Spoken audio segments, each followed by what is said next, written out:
Hugh McGrath. Melissa is this amazing dog trainer, podcaster, and author in Somerville, Massachusetts. I train humans so their dogs are happy and well-behaved. And I'm Sip Sipperstein. Sip is a dragon veterinarian in Oakland, California. Yep, I'm a doctor for bearded dragons and bunnies and birds and other critters. And you've just landed in Totally Pawsome, an animal podcast for adults. Each episode, Sip and I will use our combined expertise to share amazing animal stories, give you an inside peek into our professions, go deep-ish into some animals in the news, and maybe even reveal tips that you will be glad to know if you have pets at home. A stew of the practical and the just plain silly. It's a Zootopia party, and we're determined to have some fun. We are not going to watch our language.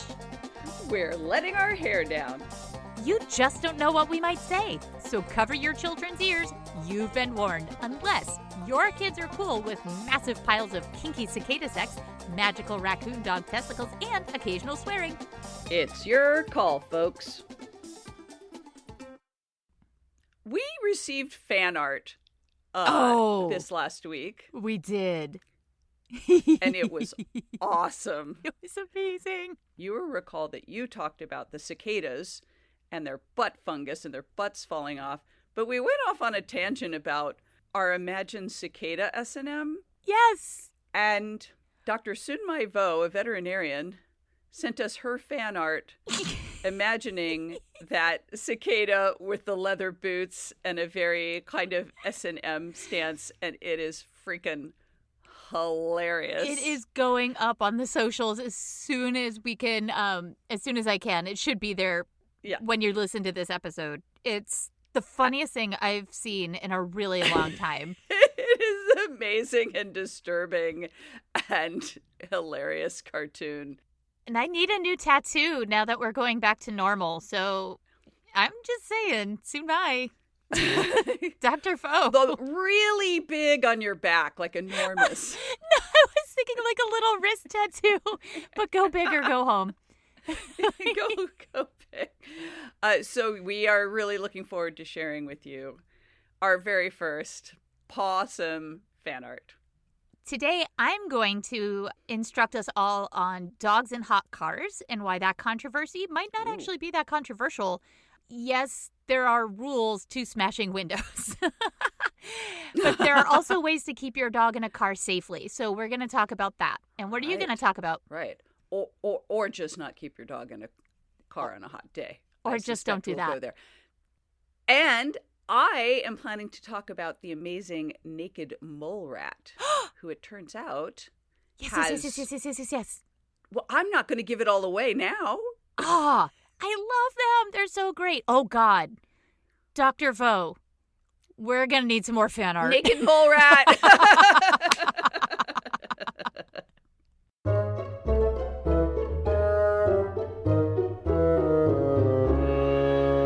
Okay, so I'm going to start today's segment with a story. So a behavior consultant friend of mine was hiking with her deaf dog in the Fells. And the Fells is a 2,000-acre nature preserve just outside of Boston, Massachusetts. And on this particular day, it wasn't terribly warm. So as she's coming back to her car that she had parked in the shade, she noticed that there was one other vehicle in the parking lot. And it's a basically empty parking lot. And this car had parked next to her, which was kind of weird. Okay. Right? So, but the presumed owner of this car is like peering into my colleague's window and has a phone. Like she could hear panic as she's walking towards her car. And then once the stranger noticed my colleague, she's like yelling out, "Hey, is this your car?" And she's yelling for help on this phone. And she said my friend had kind of heard the gist of it, that there was a dog in the car and it was unresponsive, which is horrifying, right? Yes. But my colleague looks down at her dog that is next to her. Right? Let's see. How many dogs do I have? One. I have one, and he's right here. So she's like, so she's assessing the situation, right? She's like, okay, car, that's mine. That's my dog right here. It dawned on her what was going on. So this frantic woman is calling the state police. This is a state park. This is the right call to make if you're going to call. Yes. for a dog in a hot car, which you should totally do. But as the caller, you need to make sure you have all of the information if you can get it. So my colleague coolly strolls over, lets her dog into the car. The woman is screaming at her, "That's your car! Tell the officer to hurry, the owner's here." Oh, my God. Right, she's losing it on my friend. And "You idiot, your dog's in trouble. You need to get to the vet right now. How fucking dare you get this dog out and leave this one in the car? How dare you?" And my colleague, very coolly, goes to the back of her car, opens the hatch, opens the dog crate, and pulls out a stuffed dog that she uses for aggression assessments. Yeah. Oh, so it's understandable why this woman is freaking out, although she may have wanted to not attack her verbally. But the tag of the dog was visible, and there was some fluff because this dog's used for aggression cases, so there's like... Right, so it's coming apart. Like, if you looked at it carefully for like 30 seconds, but she just saw dog and panicked without really taking the time to figure out what was going on. And that's really what I wanted to talk about today. But I do love this story for two reasons. One, it is hilarious. My colleague did not panic. She didn't engage. She just stayed calm and let the passerby kind of do all the work. But it also shows just how very reactionary we are to simple messaging without additional context. So today we're going to talk about dogs in hot cars, when you should bust open the window, but more importantly, when you shouldn't. And, you know. Okay. Yeah. So when light B&E is acceptable or when it's not. So several years ago, Sip and I wrote a piece for CarTalk's Fido about dogs in hot cars. And I'll put this up on the social too. There was this veterinarian named Dr. Ernie Ward who put himself in a car in the summer with the windows just cracked a little bit. And he tried to sit in it for 30 minutes. And keep in mind, he's able to articulate things like, "Every ounce of my being is saying get out of this car, and I could open the door, but a dog can't. Yeah. I'm sweating. A dog can't cool off that way, and they are in a fur coat, and I'm in scrubs." So he's able to, like, be cognizant of the situation he's in and that he can get out, whereas our pets cannot. Yes. And we wrote about this at the time because it was summer, and it was getting warmer, and we're going into summer now. And as a veterinarian, I'm sure you have plenty of experience with this. Pretty much any veterinarian, unless you live, I don't know, in a part of the world that's constantly cold. We've had those cases of the pet that was intentionally left in the car with the owner innocently thinking it'll be fine. It's not going to be that long. How hot can the car get? And it's really scary because overheating causes damage to cells, can cause damage to the brain. It depends on how hot and for how long. But it is freaking scary, and it is freaking scary for the vet too. Mm-hmm. And some of the things that owners may think will help, I'll just douse them in ice, can actually be damaging too. So yeah, like, I'll just get them really, really, really cold now, and that'll do it. And why should people not do that?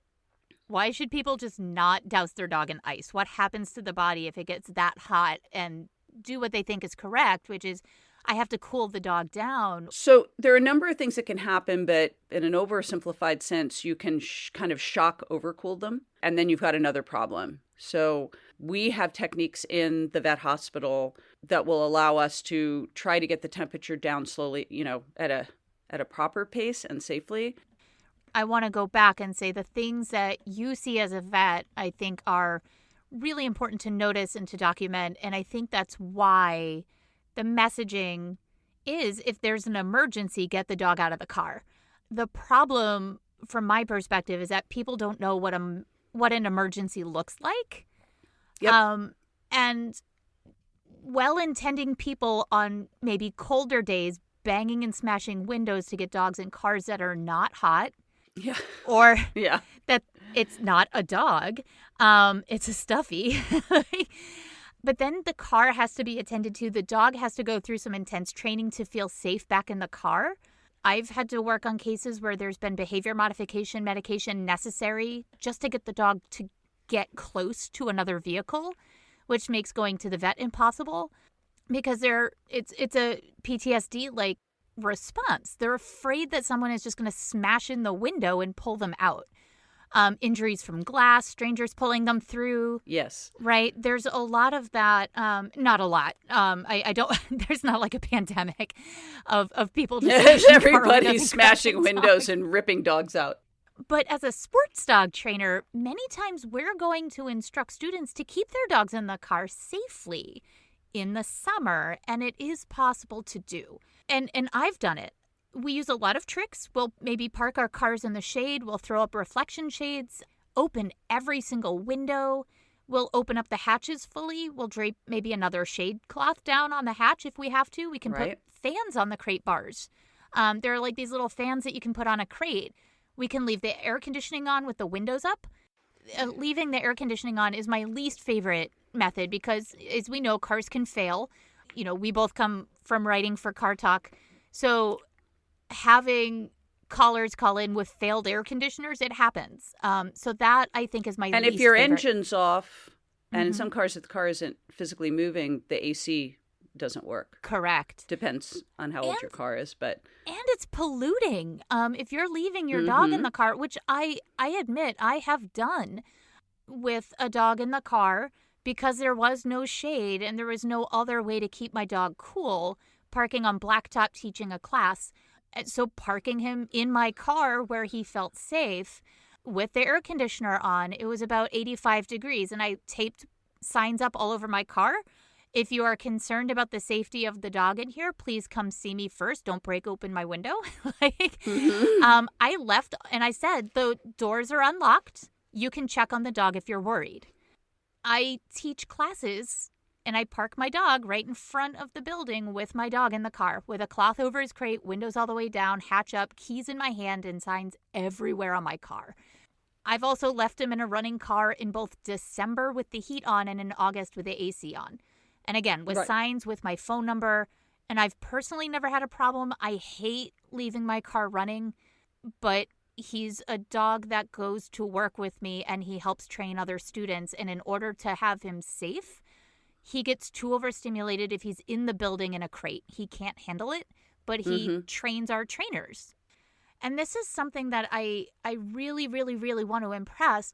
We trainers might have to recommend during separation anxiety protocol to only leave a dog alone when they feel safe. And often that is crated in a car. Is it ideal? Absolutely not. Is it necessary? Yes, if it can be done safely. My suspicion is with all these COVID-19 dogs that have been adopted or procured or acquired during this pandemic, there are going to be more dogs, quote, prescribed to be left alone in the car with a safety protocol in place. And we're going to have vigilantes going out trying to save dogs who are in trouble, smashing open windows, and they're going to be taking away that dog's safe place and that owner's ability to do what they can to make their dog feel comfortable. So while I'm all for vigilantes saving dogs that are seriously in trouble, what gets lost is the nuance. So I can leave a dog in the summer in a car that I can keep 10 to 15 degrees cooler than the outside temperature safely. But leaving a dog in a shopping mall parking lot for hours with the windows cracked over 70 degrees, absolutely not. But with planning and the right equipment, considering these conditions and a strategy, absolutely it can be done. This seems to speak to the fact that it's all about knowing what you're doing and having the training and the correct equipment. And these days there are cars coming out that are really literally designed to keep a car that's turned off cool inside, and may even have a screen that has a big screen. Like I think Tesla is one of them. Has a big screen that says what the internal temperature is, so that if someone peeks in the window, they can see what the internal temperature is. And it's designed really for when people need to leave their pet to run in and come back. Now, again, there's that thing where things can fail. There are like apps now that will alert you if your temperature in your car has gotten too warm. But it really speaks to, it's all about actually knowing what you're doing, not guessing, having the right equipment, and having a fail-safe, right? which we also 100%. addressed in that blog, that you need a backup. You can't trust that everything's going to work. Right. We had talked to a police officer, a canine officer who was able to keep his dog in the car safely. But within weeks of us publishing that piece, there was a canine that was left in a hot car and the car failed. So he's left in a cool car, but the cool failed. And so, like, even cars that are pimped out for this can fail. It's really, really, really important to, A, know what you're doing if you're leaving your dog in a car, and have a plan B, and know if you're relying on electronics or motors or technology of any kind, then that can fail. But should you come across a dog in a suspected hot car, don't just immediately smash the window Hulk style or call the police without knowing what you're doing. Because you're going to feel like a dumbass if it's a stuffed animal in a dog trainer's car. So if the dog is in active distress, and here's where I think you could maybe add to it a little bit better, laying on his or her side, panting heavy, yes, absolutely, that is an emergency. And, you have... Which, to my thinking, means that you have to be peering into the car like a creeper in order to catch it. Yeah. So you're actually looking for trouble. For sure. And right. And it's taking the information, seeing what your options are. Is there clearly only one store around and you can run in there and say, does anybody have that? I just want to make sure everything's okay. I mean, it's not wrong to confirm that everything's okay, but if you see the pet in distress, lying on his side, panting a lot, drooling excessively, kind of a literal hangdog look with the head down and drool, drooping. These are some of the potential signs. And I want to come back to the chart, one of the charts we used in that blog years ago. Oh, yeah. 3-4 years ago, which is and you can find these all over the internet, and we'll post one, but it's a chart of outside temperature time elapse. And this is assuming the windows are closed or cracked and there's no internal air conditioning. And if the outside temperature is 70 degrees, at 10 minutes, the car is going to typically get to 89 degrees. That's 10 minutes. You've gone into, buy some gum, and then you run into your neighbor, right? 10 minutes, 89 degrees, 20 minutes, 99 degrees, 30 minutes, 104 degrees, 40 minutes, 108 degrees, 50 minutes, 111 degrees, 60 minutes, 113 degrees, an hour plus 115 degrees. Okay, that's at 70 degrees out. Well, we would go, it's a beautiful day. What most people would say is pleasant, and what I would say is chilly. God, you're so from California. Such a wuss. 75 degrees out. In 10 minutes, 94 degrees. Jesus. 20 minutes, 104 degrees. Okay, it's 80 degrees out. Okay, now it's a warm day, Oh, good. We'll crack a window. 10 minutes, 99 degrees. 20 minutes, 109 degrees. Yeah. It's 85 degrees out. Now we're getting to my comfort zone, all right? 10 minutes, 104 degrees. Holy balls. All right. And then you can just kind of do it in your head, how quickly cars heat up fast. And we're not even breaking it down into you only went in for 5 minutes. Which is and never again, as 5 you said, minutes. It's never 5 minutes. It's always never 5 minutes. And to us, 5 minutes really is nothing. But in a car that's heating up, 5 minutes is dangerous. And imagine that, as you say, you have a pet with a coat of fur that they cannot unzip and peel out of. They are stuck in it and they are heating up. Their bodies are heated. That's the inside of the car. Imagine what's happening to the pet who's in a fur coat. Oh, my God. Grrr! Angry. So angry. So this is just my perspective. Try not to call police unless it's an active emergency. I would call the ACO if necessary. Keep the police. ACO being? Oh, thank you. Animal control officer. Look at us keeping each other in check. But going into the store and seeing if somebody could call the owner of this car, that the dog is barking, that you're concerned. But don't just let the dog out of the car. this is what happened to my friend. Like, her Malinois got out when this well-intending guy, after the courage of 2 margaritas on a 50-degree cool day, just let her Malinois out, and she ran down Route 114. And this is because it was safer to be running around. Yeah, and it's 4 lanes of traffic, very busy traffic, and the dog just took off. So that was significantly more dangerous than having the dog chill out in the car. And I know it's super tempting, especially with all the messaging, save the dogs, or even in Eddie's video, right? Don't leave dogs in hot cars. And yes, he's right. But that axe instead of a scalpel does put other dogs at serious risk of injury, behavior modification, puppy PTSD, owners at risk of losing their animals running away. And if the animal can run away, they were not hot enough to necessitate busting open a fucking window. They might still be in trouble. Or going to get in trouble. Yeah. And maybe try not screaming at the owner and then punching them or whatever. Yeah, try real hard. I know tensions are high. So, again, this one goes out to a very special jacknut in Danvers, Massachusetts. If it's 50 degrees, cloudy, windows, hatch, whatever, open, just don't let the fucking dog out.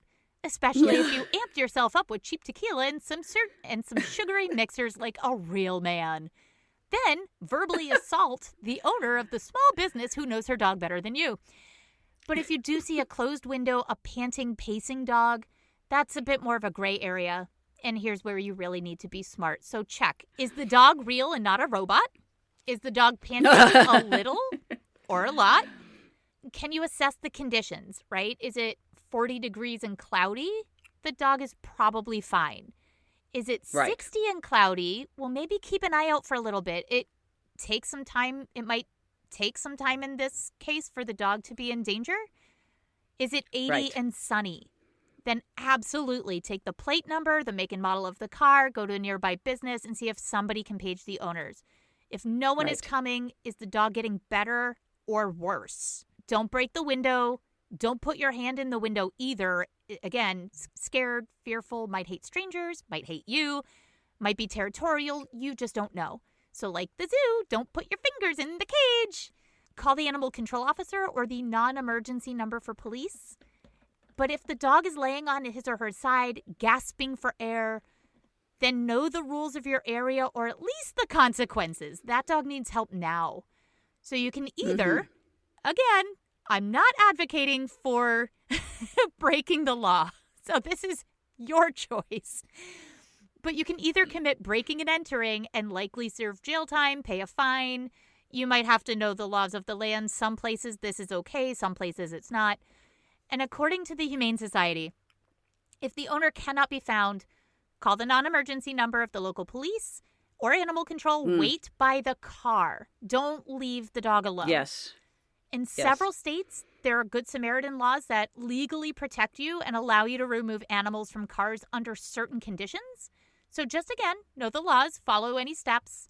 But if the dog is just chilling out and listening to AC/DC with the actual AC on, the mouth is closed or slightly panting, seems pretty chill, then the dog is, well, chill, and just leave the dog alone. As a veterinarian, I always want people to have their radar up and be aware and to take some sort of action if they're worried. But as you say, try to get all the information and don't break the window first and ask questions later. Right. So really assess and be smart on both sides. Like if you're leaving your dog in the car, be smart and don't just say 5 minutes and crack the window. That's not smart ever. There are ways to do it safely. Excellent. Thanks.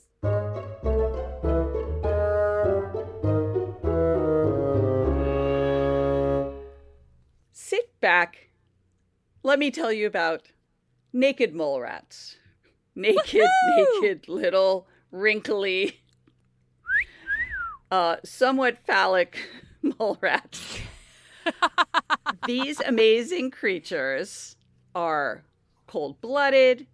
They seem to not get cancer and maybe even are resistant to pain. They can survive in tunnels that have very little oxygen. You'll recall I talked about last week about bats and how they live longer than most mammals their size. Yeah. Well, here's another one. They can live for over 30 years. Like, that is a really long time for a rodent to live. I mean, yeah. Yeah. I mean, yeah, that's a long time. I can't, because like real rats. Actual rats live to about 2.5 to 3 years old. So this is phenomenal. A lot of people, if they know a little something about naked mole rats, know that they're sightless. So they can't see. They're getting all their info. They live underground in tunnels, so they don't need to. And they tend to live in, as I mentioned, in burrows and tunnels underground. But they live in these colonies, and it's really interesting because their colony existence is very similar to like bees, in that they live and work at the pleasure of the queen, who's the only one who reproduces. Everybody else is just doing the queen's work. Okay. It's good to be queen. So they're very much like bees and ants in that way. But interestingly, they don't do anyone from outside their colony. They're xenophobic. They think the other is really other. And if they encounter the other, there will be war. They will fight. It'll be bloody and ugly. Ooh. Which I had no idea about. I mean, uglier than the naked mole rat. Aw. So that... You don't have a naked mole rat plush toy for your kid? Oh, no. Ooh. Actually. No, so that word, so I did a piece on BewilderBeasts about the naked mole rat. There's a word, and it's called the bee thing and the ant thing and the social insect thing. It's like nope, not eugenics. That's wrong. Eusocial. It's eusocial. They are eusocial. That's much better. They are one of only two, if I recall, two eusocial mammals, and the other was another kind of mole rat. Not eugenics. That's it. Eugenics bad. Yeah, eugenics not bad. Eugenics bad. Eusocial good. Eusocial very good. Well, what's really cool is more recently there's been this research where scientists were studying the noises that these guys were making. And it's often a sort of chirpy noise, almost like a bird. And what these scientists determine is that there's something like 25 or so different sounds, like distinctly different sounds they make.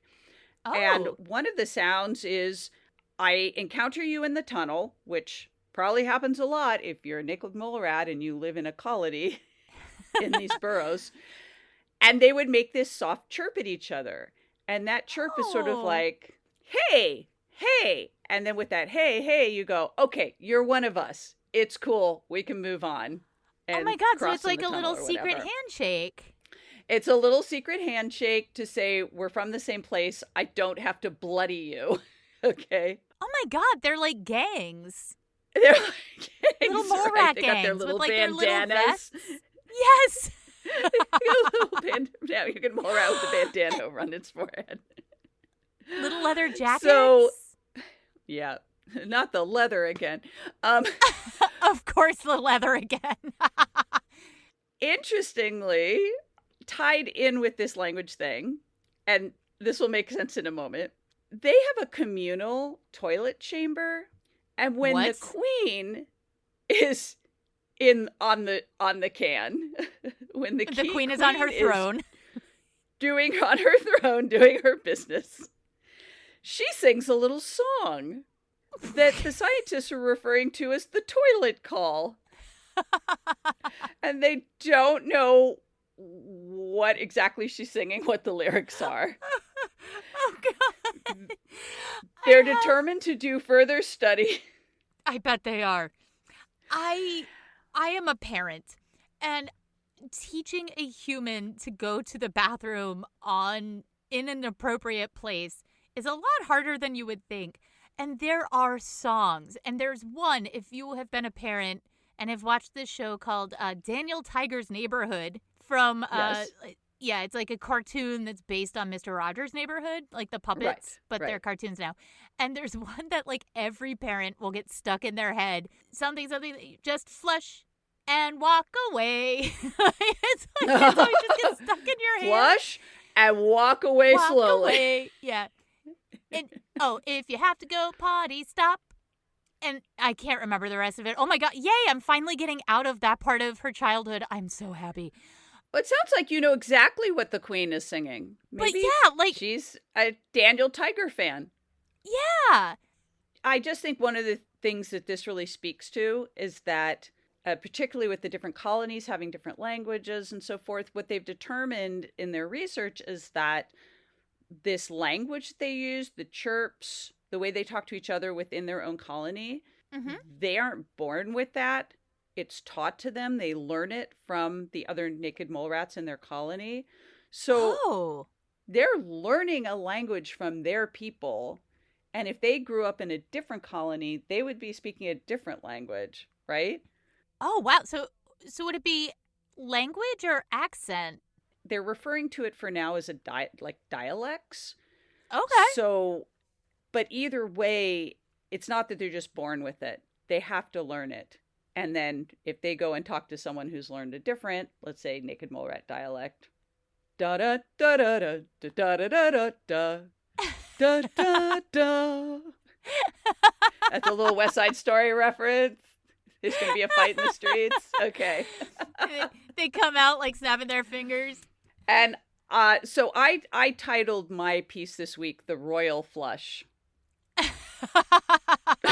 That is not where I thought you were going with this. I thought it was going to be like that they have this really cool thing where they bathe in carbon dioxide because they've evolved underground for so long, and that 1 out of every 4 muscles of their body is dedicated to just closing their jaws as they dig, because that's how they build their tunnels.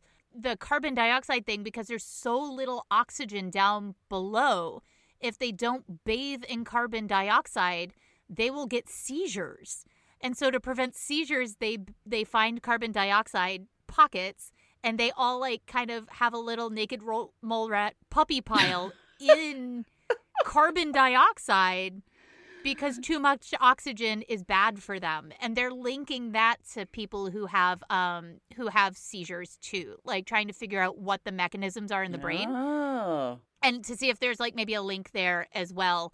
And the other thing that I really like from reading up on it, it's been a while, but I think they were called sand puppies. Their nickname was Sand Puppy.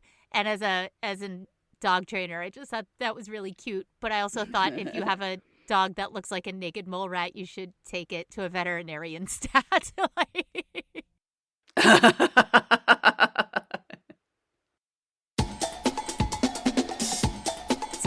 We're at the end of the podcast. Holy crow, where does the time go? Our music is by Jason Shaw with additional music by Ableton Live. This week, our thanks go out to past Melissa and past Sip for writing the CarTalk Fido blog on dogs and hot cars. That really helped us out with our homework this time around. Thanks, past us. Also, thanks to NPR, the Humane Society, Science Magazine, and Smithsonian Magazine. You can find out more on our show notes or visit our website, totallypawsomepod.com, and our Twitter account, @PawsomePod, PAWSOME. Check it to see Dr. Vo's fan art. It's amazing. And now all that's left is shameless self-promotion. I'm a certified professional dog trainer outside of Boston, Massachusetts, the author of Considerations for the City Dog, host of BewilderBeasts, another podcast for curious folks. But unlike this, it's totally safe for work and all ages. You can find out more about me at melissabqmcgrath.com. Take it, Sip. I'm a veterinarian who loves to work with exotic pets in and around Oakland, California, the operator of Zuzu's Puddles Productions, and when I'm not treating hedgehogs, carpet pythons, and lovebirds, you can find me eating an insane amount of blueberries. You can find more about me and about exotic pet care at drsipvet.com. That's DRSIPVET.com. You can reach us both at totallypawsomepod@gmail.com and send us your topic ideas and questions. Send us bizarre and silly animal stories that might be more on the wild side. It doesn't have to be R-rated, but it helps. So that's it. That's the end of the podcast. Thanks for listening. Hug your pets if you've got them. Unless you have a pet naked mole rat, in which case I professionally advise against it, because they'll have a seizure with this much oxygen. Be nice to naked mole rats. And respect those opossums, or as we say, stay possum. Stay possum. Woohoo! Oh my God, I can't talk. I'm a professional dog trainer outside of Boston, Massachusetts, and an unprofessional host. Author of Considerations for the City Dog.